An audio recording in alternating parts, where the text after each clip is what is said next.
Only 2 months into her marriage, she stabbed her husband 11 times while he slept, then dragged his body down the stairs with her cousin and dumped him in the street right below his parents' apartment. What could push a newlywed bride to commit such a horrifying crime? Turn off the lights, put your headphones, and let's dive into one of the most disturbing cases in Egypt.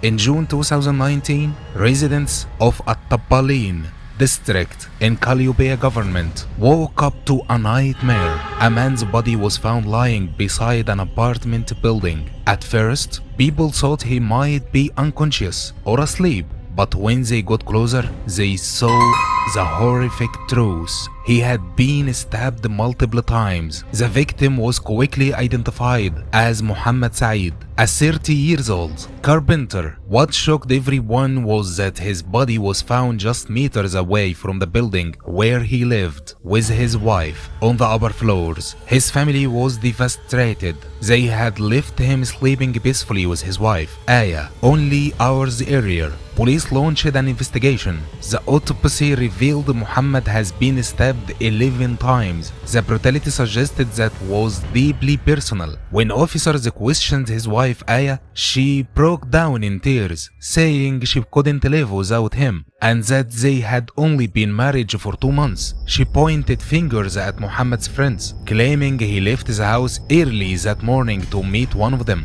But neighbors and the family painted a completely different picture. Everyone described Muhammad as a calm, respectful, kind-hearted man with no known enemies. No one believed his friends could be involved. Investigators searched the couple's apartment. At first, nothing seemed unusual until they reached the bedroom. A heavy blanket was covering the bed. Strange for a hot June night in Egypt. Aya became visibly nervous and started stuttering. When officers pulled the blanket away, they found the mattress soaked in blood. Aya was immediately arrested. After intense questioning, she confessed. She admitted killing Muhammad with help of her cousin, Sabah.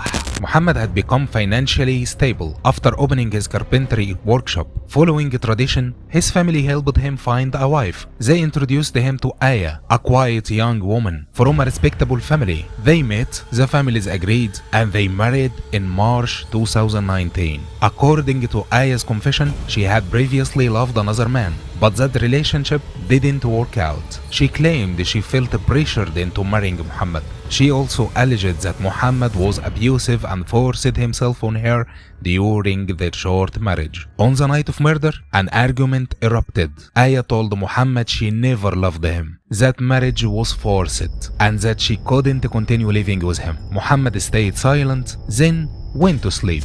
While he slept, Aya went to the kitchen, took a knife, returned to the bedroom, and stabbed him repeatedly 11 times across his chest, stomach, and back.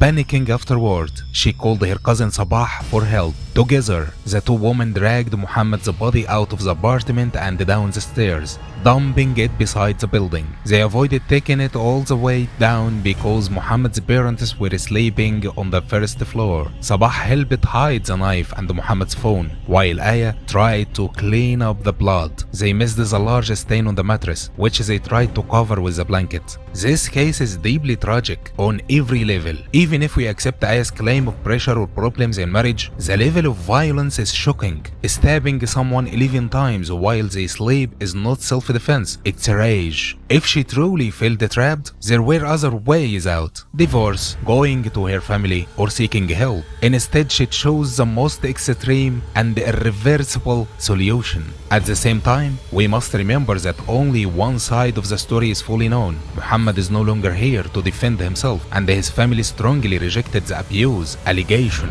describing him as a peaceful and gentle. What happened here reflects the bigger issues in some arranged or rushed marriages: lack of real compatibility, family pressure, and poor communications. But none of that justifies murder. Sabah was also arrested after witnesses saw her acting suspiciously. Both women eventually confessed, and the knife and the phone were recovered. In 2020, Aya was sentenced to death by the court. Cases like this leave heavy questions. How can something that's supposed to represent love and new beginnings end in so much blood and pain? Let me know your thoughts in the comments below. Was this purely a crime of passion and pressure, or is there more to the story we will never know? I will see you in the next one. Stay safe out there.